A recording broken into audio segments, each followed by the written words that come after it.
So very good day to you. I'm here with John Prendergast, who is an author, a teacher, and a psychotherapist. And today, we're going to talk about, well, a whole bunch of topics, but it's mainly centered around John's book, which recently came out. It's called In Touch. And a little bit of backdrop for this interview.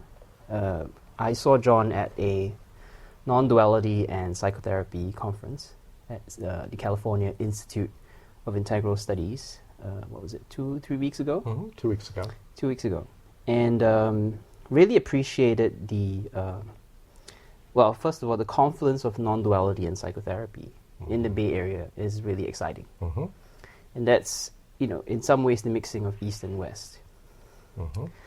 And as we were talking a little bit briefly earlier, I think we both really feel it's important to bring out an embodied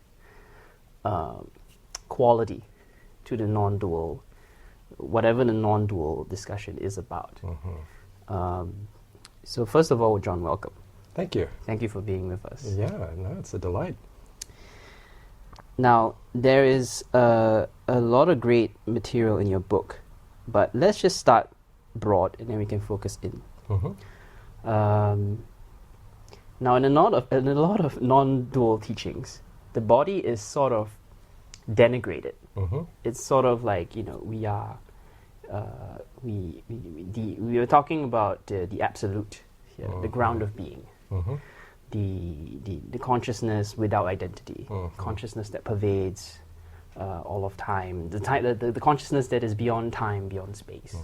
And we have so many words to describe this because it really can't be described in words.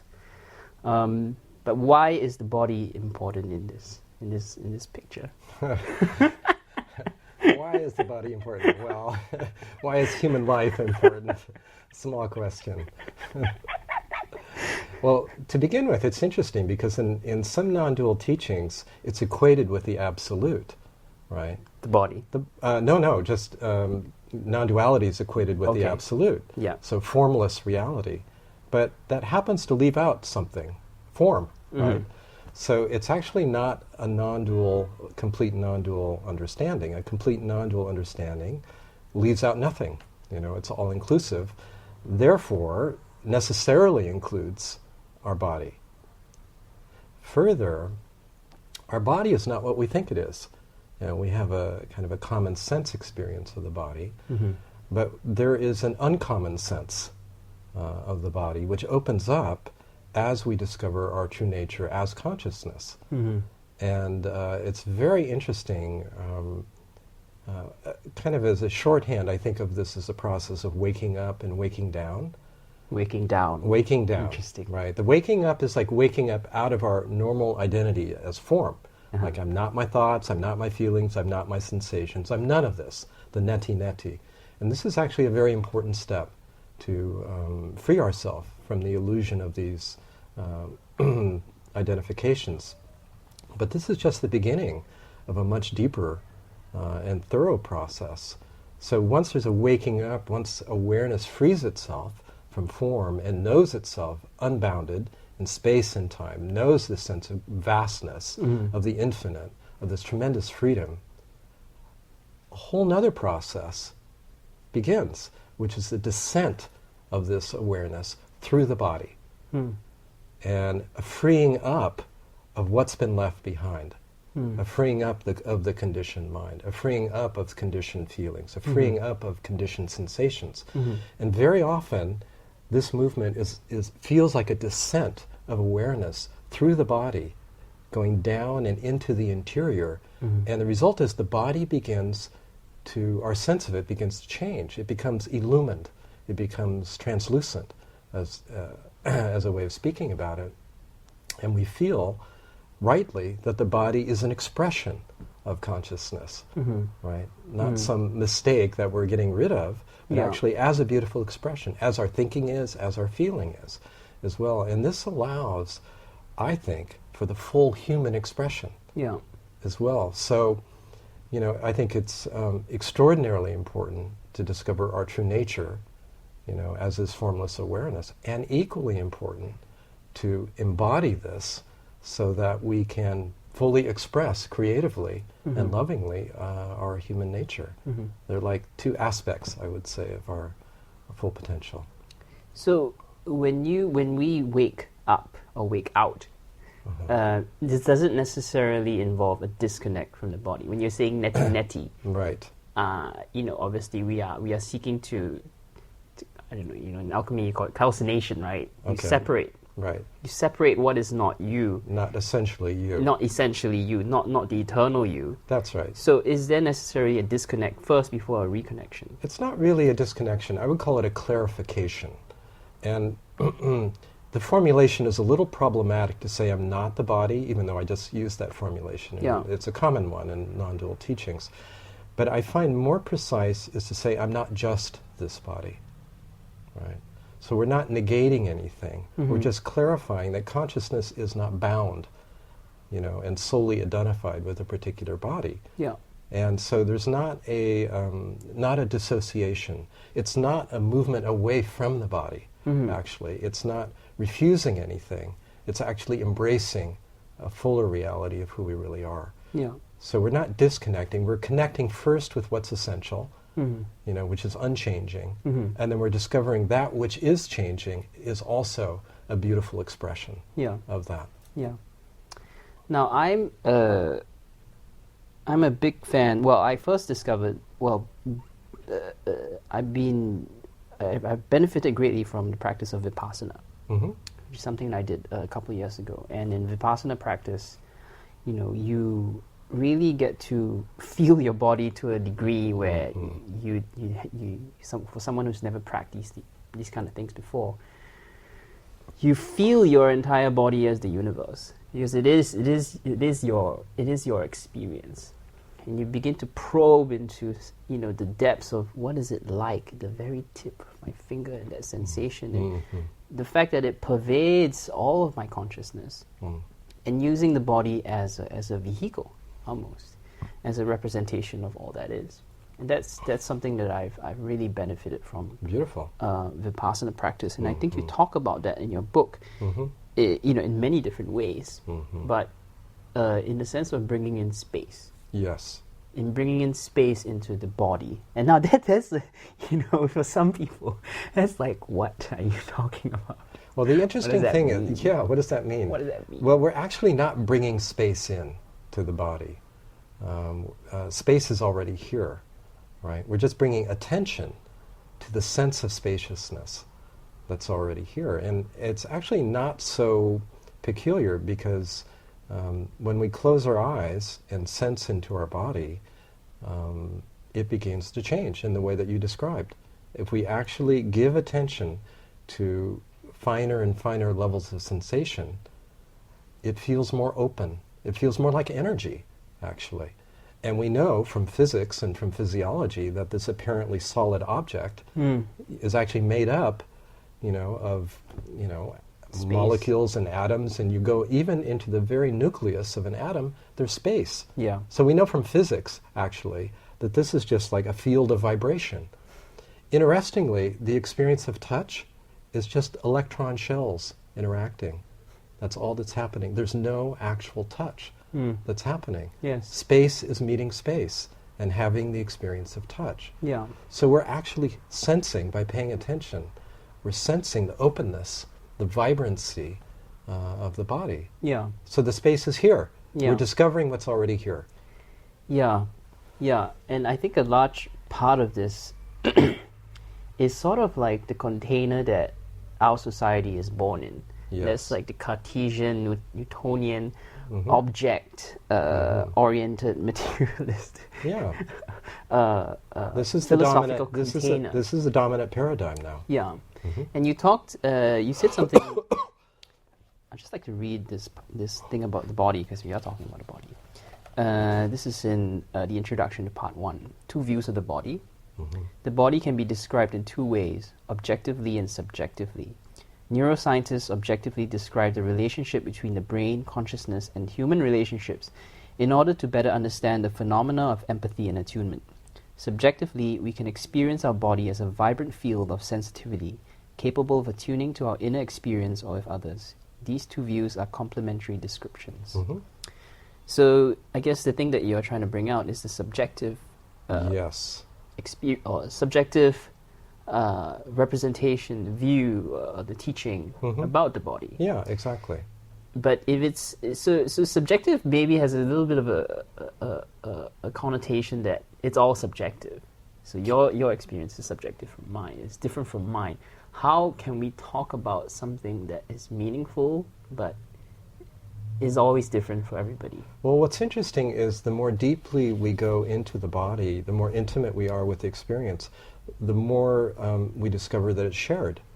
I mean, this is the beauty of my work with people is that we'll really attune deeply, and we actually experience a shared field. You know, we tune into each other's feelings and the energies as well, and the sense of separateness is actually an illusion as well. So we move from subjectivity to intersubjectivity, a shared subjectivity, and we can speak in a way that's clearly recognizable. Yeah. Like, for instance, you were speaking earlier of this sense of space in the body that you experienced during Vipassana.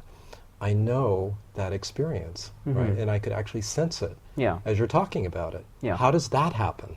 Yeah. Right? This is very interesting, this capacity for deep attunement. And when the attunement is mutual, there's a feeling of resonance. It's like we're on the same wavelength. And there's a beautiful sense of sharing. Yeah. You know, and love that's in there. So the subjectivity is not isolated. And the more deeply, this is the interesting thing, the more deeply we go into what seems to be personal and subjective, the more it opens up into something universal as well. One other point here, though, as well, is physiologists will speak about sensing of the interior of the body and describe it as interoception. This is a word that's not commonly known, but it's a good description. It's like you feel into the trunk of the body, into the heart area, or into the belly, and it's called interoperceiving. And in psychology, we call it felt sensing, which is a term that was developed by Eugene Gendlin as well. So we can get a felt sense that corresponds very closely to interoperceiving as well. So it's very interesting, the correspondence between these. Yeah, and there's another word, that proprioception. Proprioception. Yeah. That. You see, that's the other thing. I feel like especially at CIIS, there's sort of like a whole new language that's emerging to describe this quantum understanding of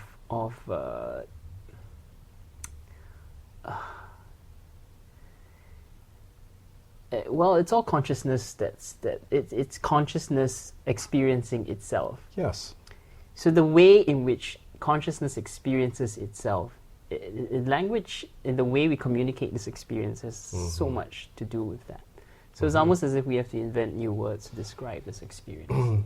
It's important, actually, to find a vocabulary that resonates with experience and to be fresh in our understanding as well and up to date. So I think this is where science has a helpful role in guiding, and contributing to this conversation as well. Yeah, that's what I really like about your book as well. You bring in the concept of mirror neurons and attachment theory. Tell us a little bit about both. Well, this relates to the experience of empathy, our ability to really sense and perceive what someone else is feeling and experiencing. And for many years, really, it was believed that we empathize with one another by hearing what their experience is verbally and comparing it cognitively to an experience that we've had. Yeah. And then we say, okay, I know what you've experienced from... But what we discovered, and this was discovered by Italian researchers in the mid-1990s at the University of Parma, was that there are certain motor control neurons that have since been called mirror neurons that were discovered in monkeys. That they were measuring neurons of monkeys that were observing other monkeys eating peanuts, and the monkeys were actually having the same experience in their brain that they were watching, right? So monkey see, monkey do. Internally, they were simulating the experience. This was like astonishing to the researchers. Yeah. And so these mirror neurons, we know we have in far greater quantity as human beings. And so they allow us actually to have the direct simulated experience. Yeah.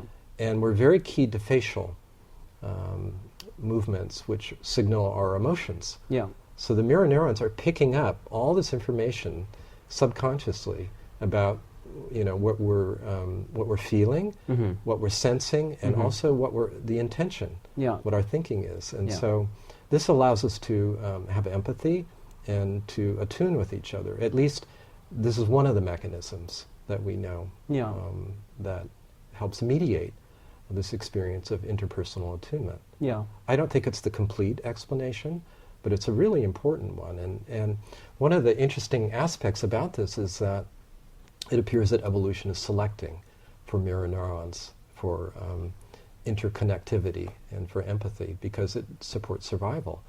So kind of in spite of ourselves, we're becoming more empathic and learning to cooperate and commune with one another. But you mean, I didn't really understand it. What do you mean by selective?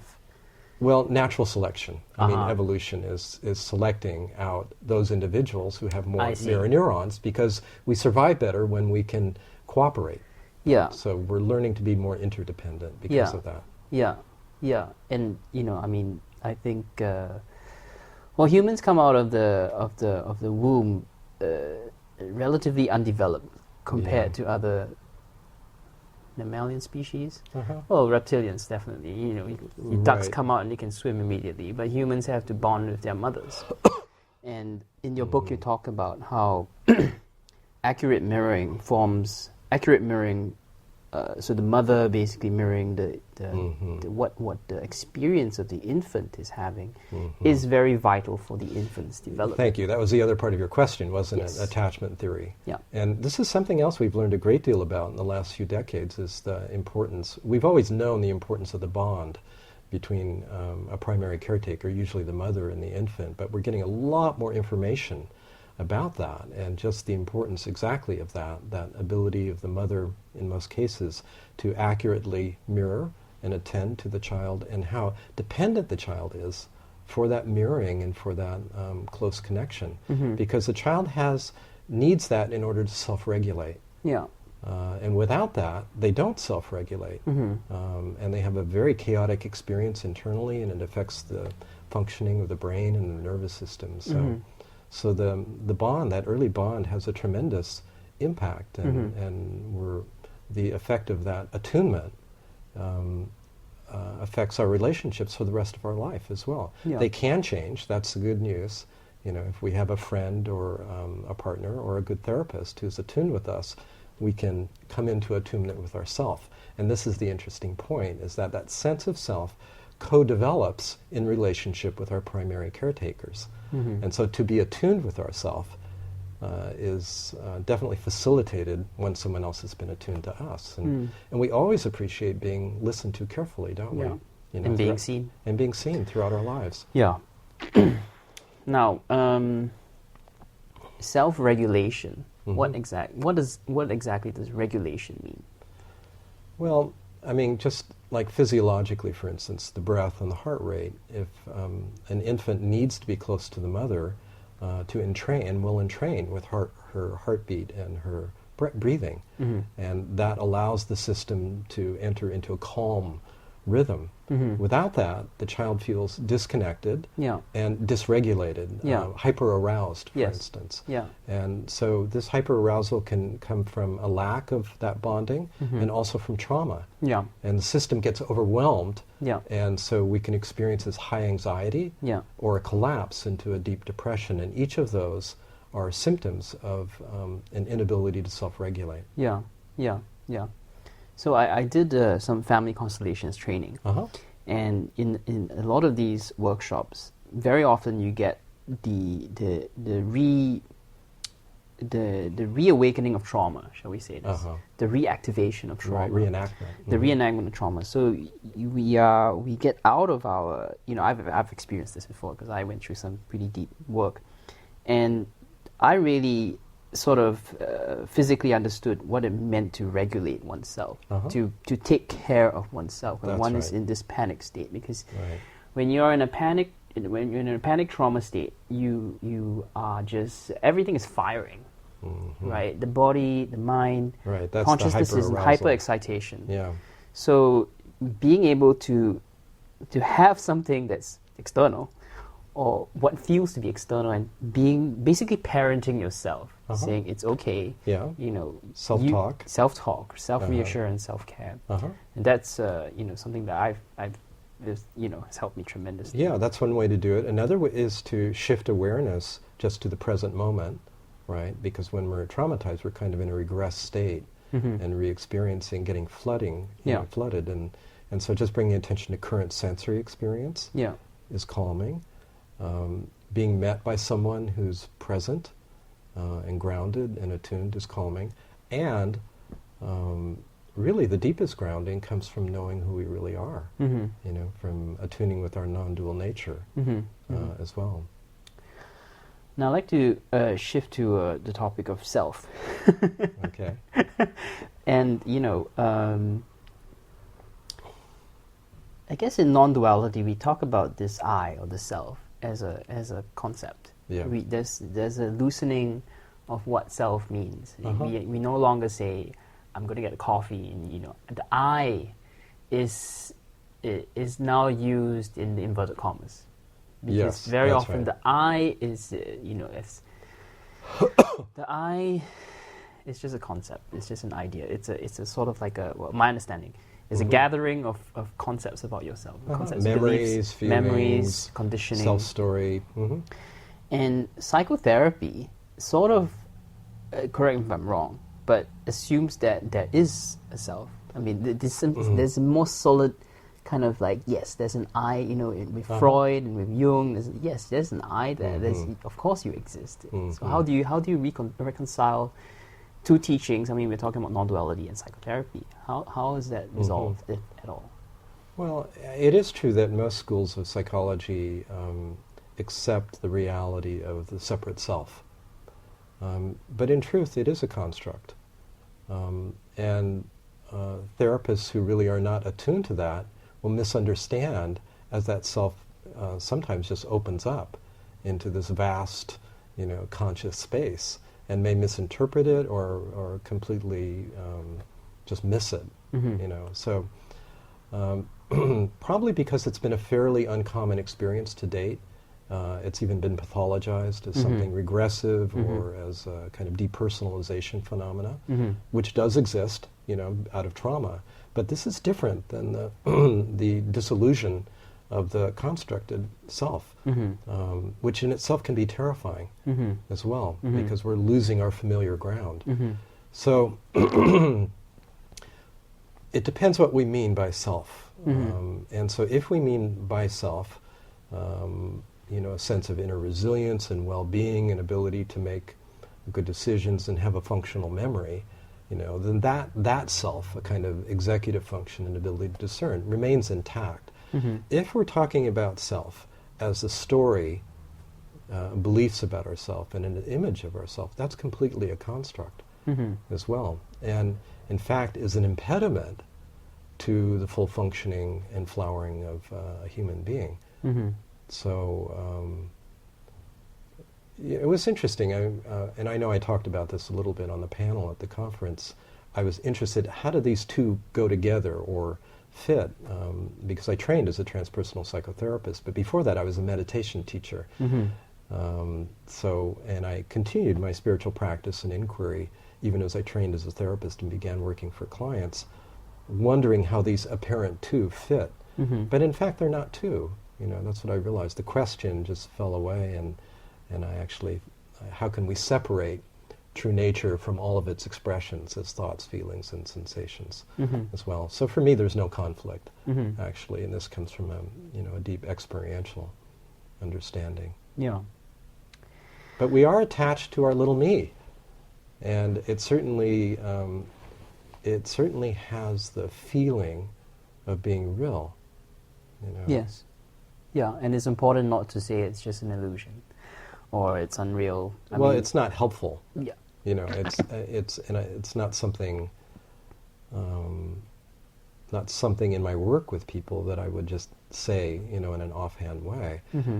It's all about experiencing. So, for instance, we say me or we say I. I say, okay, well, tell me about this me. What is your experience of me, Mm-hmm. right? And, you know, describe it. Describe it more intimately. What happens as you go more and more, you know, deeply into Mm-hmm. the sense of me? Mm-hmm. You know, and I would invite your viewers to do this. Probably they have, you know, if they're watching a video like this. Some have, yeah. Some I'm have. sure. Right. And what happens, you know, what happens when we explore the sense of me? You know, it's like we cannot find ourself, Mm-hmm. is what happens. Mm-hmm. You know, this is a kind of an unfindability inquiry. And yet there is something about, interestingly, the thought I. If we follow the sense of I, kind of inward, like what is the feeling of I? What is the sense of I? Mm-hmm. And as a kind of meditative inquiry, Mm-hmm. and just follow it in, you know, more and more deeply. Mm-hmm. It's like a thread, like a golden thread, you know, that takes us to something really quite beautiful. Yeah, so for a long time I practiced witnessing. Uh-huh. So witnessing everything, Uh-huh. witnessing thoughts, witnessing sensations, feelings, the whole sensorium, Uh-huh. as some people would call it. Yeah. And last year, I questioned the center, Yes. questioning the witness itself. That's right. You know, one thing in witnessing practice is the witness itself is never questioned. Exactly. And with Muji, a Mhm. teacher of mine, Mhm. call him my guru, Mhm. his question is, can the seer be seen? That's right. Can the seer be seen? So when the awareness turns upon itself, Mhm. there's something very, the sacred fire goes on. Yes, It burns everything up. it does. It takes everything with it.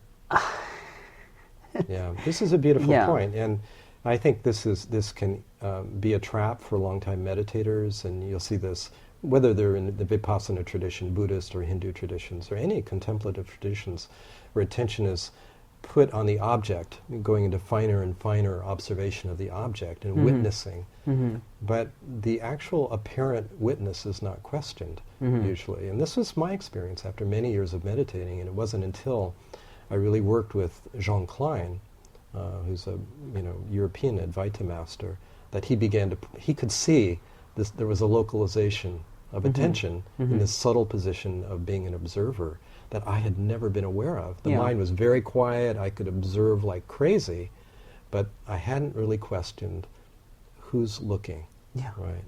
And one of the beautiful teachings of Jean was that the purpose of meditation is to discover that there's no meditator. Right? There's no one meditating. So Mhm. this is a radical discovery. This is a collapse, of the apparent center Yeah. as well, and an opening up, into tremendous freedom Yeah. as well. Now, I asked you at the conference that I had this reoccurring concern that I wouldn't be able to function That's right. after all this kind of deep inquiry and there's no self and all that. And I'm sure this is a common concern. Like, how do I Mhm. maintain a job? And how do Yeah. I raise kids? And how do I function? And can I still enjoy coffee? After Do you? Do you still enjoy coffee? I think I so. do. I do very much. I have at least one a day. This is the concern of the conditioned mind, and it's around the issue of control. And the conditioned mind is, because of its evolutionary function, is continually vigilant, scanning for danger, and planning as best it can to avoid it. Yeah. So it wants to be in control, and it believes it is in control, Mm-hmm. right? So that's this kind of question, Mm-hmm. which you're right, it's very common. It's like, will I be able to function? It's like, who's running the show, Yeah. right? Yeah. Who's running this show? Well, that's a great question, Yeah. actually. Because we assume I'm running this show here, Uh-huh. and we discover it's actually not true. Mm-hmm. That there is actually a functional intelligence that works through us Mhm. quite beautifully. In Mhm. fact, more beautifully Mm-hmm. than when we're taking ourselves as this contracted separate self. I think you're experiencing that. Yeah. But it's a letting go, you know, and this is where that embodying of this understanding is very important, because we can have an initial awakening, you know, as it sounds like you've had working with Muji, and then we encounter all these conditioned levels, you know, not just in terms of our thinking, but our feeling and our sensing as well. Yeah. And we have a very, you know, deeply embedded resistance to losing control. Yeah. So survival is very important, right? And this is why this is a very thoroughgoing process. If we're really wanting to embody this awakening, it's like we start facing our experience as it is, right? We get honest with ourselves, Yeah. you know, and fear continues, Yeah. right? Yeah. Yeah. I've found that there's so many structures in our unconscious, in our conditioning. You're going back to, you know, the very time you came out of the womb, and you, if not before. Yes, Stan Groff, and That's right. There's so many things that we've learned that we don't even know that we've learned. And you say after, you know, you've had these kind of like Satori experiences, Some glimpses, yeah. glimpses of, Or initial awakenings. you know, like oh just my lose God. it. You just lose it. You just lose. Well, I would say lose it. But you lose. Okay, you lose what you think you were before. Exactly. Right, and then the old stuff still comes back, but then it's faced with this spaciousness. Exactly. And it eats up. Well, I wouldn't say it eats up the old conditioning. In a but way, it sets does. it free. It frees it, and in some way, it digests it. Yeah. As well. There is a kind of digestive process, and it's true. I mean, what you said is, I think, very accurate. That prior to discovering, you know, a clear sense of our spacious, open nature, we relate to our experience as a separate self. You know, and we're an object, and we're relating to objects, and we're trying to get rid of it, you know, or change it in order to be better, to be a better person. What we call the self-improvement project, which your viewers and you may have noticed is kind of endless, because we can always work on our stuff as well. And you know, psychotherapists will be happy to collude with that process. So it's $50 an hour. Yeah, exactly. Yeah, we'll keep you around for a while and pay off the mortgage. But it is an endless process. So when there is this glimpse, and more than a glimpse, but a sense of space, we relate to our experience from a sense of spaciousness and openness. Then we're not trying to change it, interestingly. There's a quality of attention that's very beautiful, and we're curious and affectionate and spacious in our attention towards what our conditioned experience is. And this is exactly what our conditioned experience is awaiting for. Yeah. Because if we approach our conditioned body and our conditioned mind and our conditioned feelings with an intent to change it, we will encounter resistance. Yeah. But if we're actually willing to accept our experience exactly as it is, just when we feel accepted as we are, we relax, don't we? Yeah. And so that's true of our conditioning as well. And in the relaxation, there is a kind of letting go that happens, and we can feel it. Subtle knots in the body start to dissolve. Our reactive feelings diminish as well. The refinement of our feelings blossoms, I would say, the range of our feeling. Yeah. And our deeper gifts and capacities are more freely expressed as well. Yeah. So the other thing that I wanted to bring out is this sense of the heart. Your second book, you were editor for a book called Listening from the Heart of Silence. Yes, that's right. Is it right? Yeah. The Heart of Silence. Yes. And I was just meditating on that yesterday. I was just walking, and I found it really beautiful, because you're not just listening to the silence, which is like this kind of, people tend to think is this kind of flat thing. But the heart of silence, okay, so that means there's something living there. That's right. There's something that's very alive. That's alive there. And loving. It's moving in the silence. That's right. And that's hard to, you know, it's a poetry. You move into the realm of spirit. Yeah. And I guess I struggle too with trying to convey that sense with language. But it's... Well, that's where poetry comes in, Yeah. as you're saying. But it's true, it's like one of my I've had two main teachers, one Jean Klein and the other is Adyashanti, and Adya, as he's known, said something very beautiful about this, which is that when emptiness encounters the human heart, it expresses itself as love. Right? So what we're talking about really is the awakening of the heart. Right? There's the awakening of the mind, the freedom from the story and the image of, at least a conscious image of who we take ourselves to be. But there's a deeper and more profound awakening that happens in the heart, and this is when the heart is freed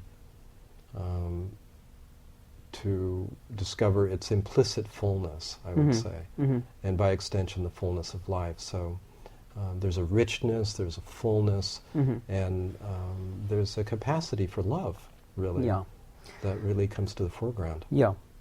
Now the extraordinary thing is that with the research that the Heart Math Institute is doing, I've come to terms that this heart is not a metaphor. It's the actual physical organ that's in here.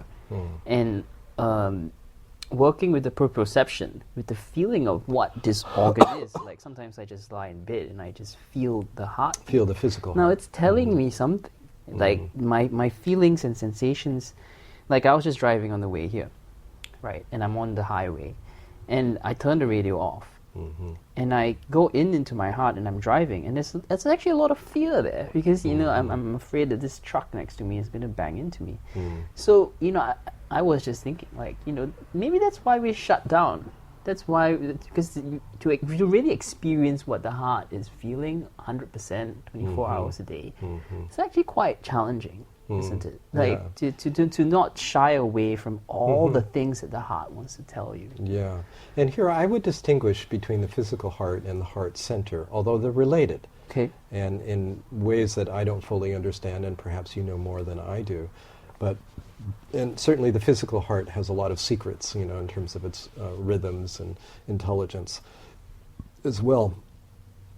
But when I speak of the heart, I'm speaking of the heart here, in the center of the chest, as a center of deep feeling and sensitivity. Yeah. And it's where we touch ourselves, when we feel most touched. Yeah. When we refer to ourselves, very often, we touch ourselves here. So there's some deep sense of self, that's related. And there's a tremendous tenderness here that we learn to protect early on when it's not met, right? And so coming back to attunement and mirroring and so on, if we're not really welcomed, in a beautiful way, attuned with, in a relatively consistent and timely way, there's disappointment, there's hurt, and especially if we're, abused physically or verbally, or abandoned, right, or experience some trauma. All of these are like shocks to the system, and some of them can be very impactful, and there can be a sudden and deep closing of the heart area, just because it's too painful to stay open. And others are more incremental. It's just like we keep, wanting to be attended to, and eventually we give up. And so it's like, oh, no one cares about me, right? I'm not of value. And, in a child's mind, we think very simply. If we're treated badly, we think we're bad.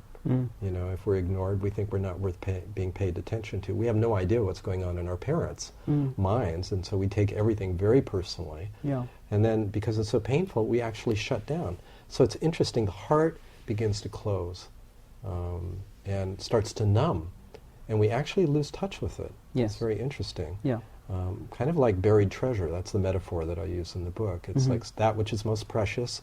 We don't want it stolen or taken or, raided, and then we bury it, and then we forget it, interestingly, as well. So the recovery, of that depth of the heart can take time. Yeah. And it can be, we go through certain layers of it, like an archaeological dig, and we may feel the reasons why we closed them in the first place, the disappointments. And so very often there's grief and pain in that process. And that's where vulnerability and honesty is very important.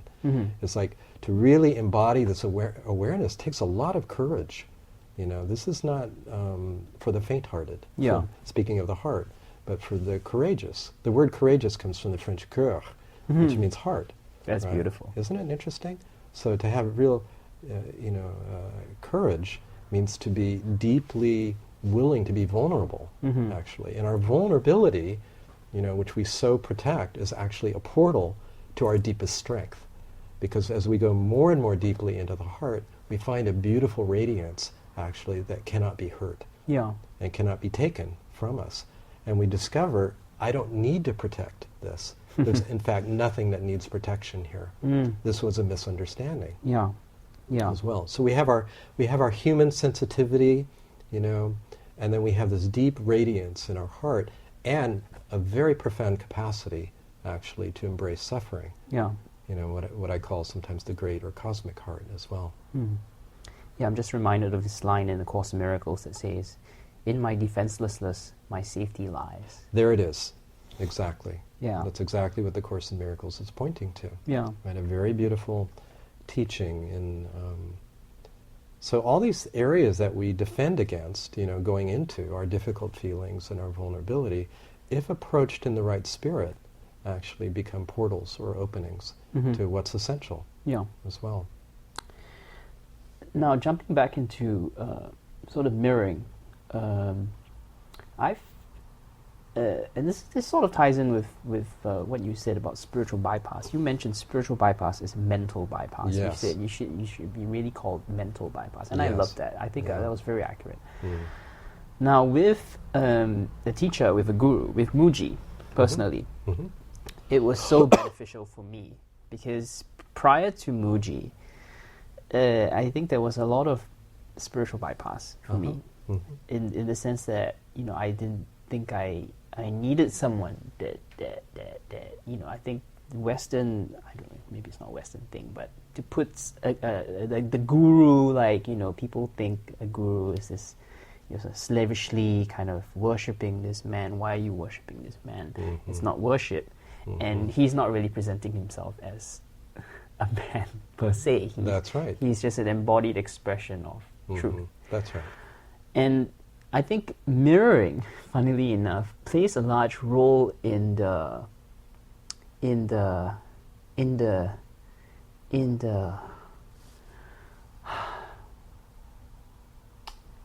recognition that what you're experiencing is true. That's right. Because it's easy to dismiss this this ground of being that is not separate from you and is in your experience. That's right. If you're not talking to people who have not had that experience. Exactly. And this is so important. It's so important. And this is one of the primary roles of a teacher, a good teacher.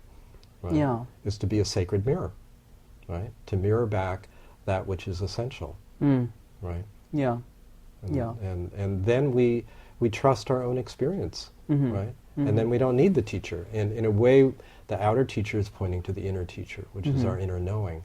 And we shift allegiance from the conditioned mind to this deep, essential knowing that is our true nature. And as we do so, we grow in inner authority and self-trust.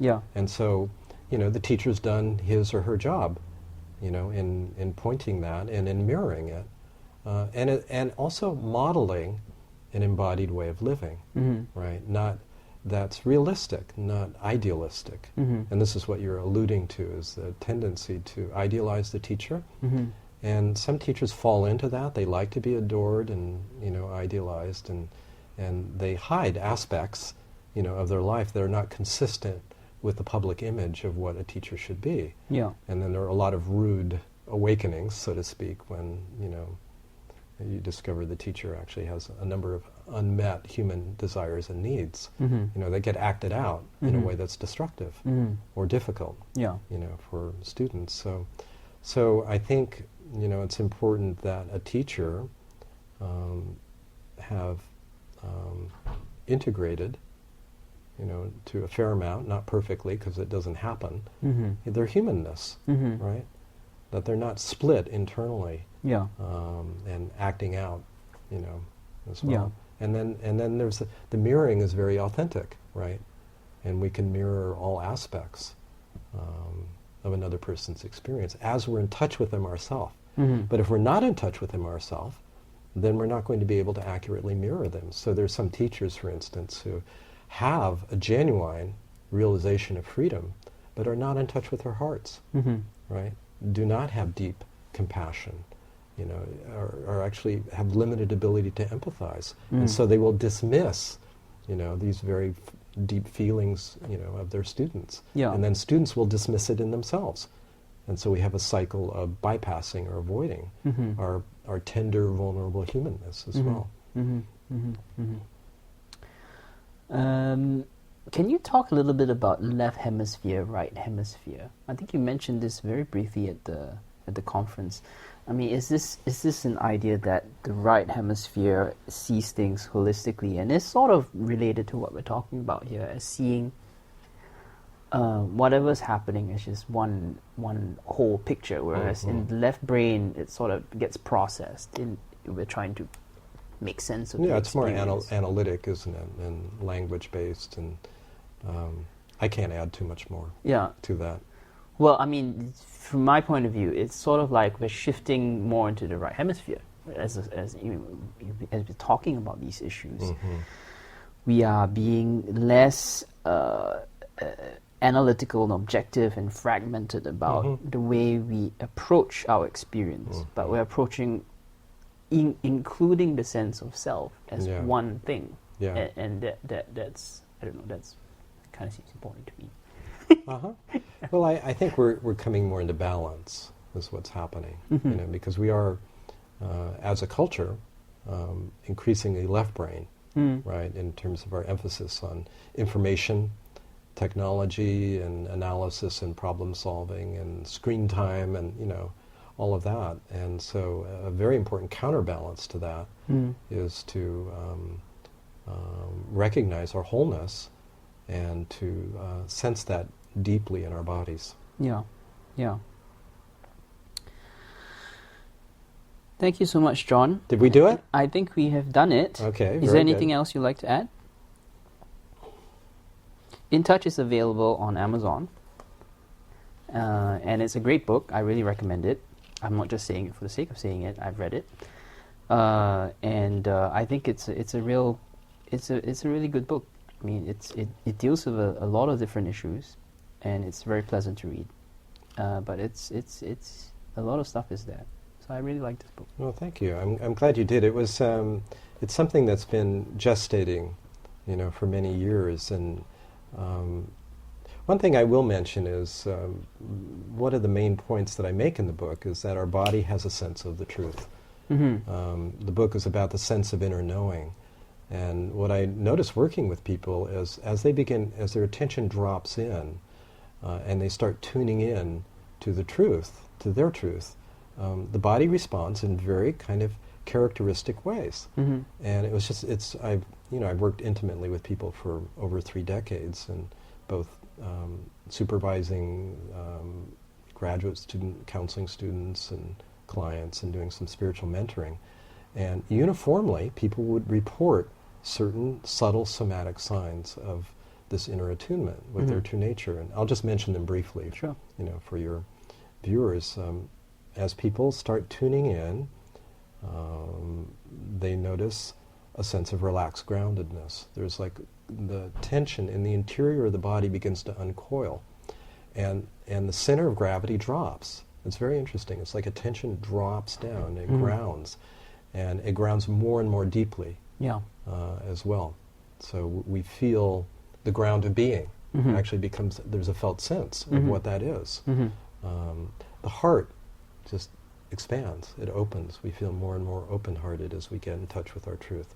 We feel a sense of actually inner alignment, of things coming into an alignment in the interior of the body. And interestingly, I see some of my clients just like, they just start sitting up straight, as they get in touch with their truth. And the other common marker, as I call them, that I've noticed, and that's why you know, we have trail markers on the cover of the book. Oh. The stack of stones is the metaphor I see. for that, is a sense of spaciousness, Mm-hmm. which you had alluded to earlier. So the more deeply attuned we are with who we really are, the more we feel the sense of vast space. So it's like, if we can recognize these, we know we're on track, right? And the point is not to develop, you know, more of these qualities, but just to say, okay, it's like my body is reflecting this deep attunement that's unfolding within myself. And, Yeah.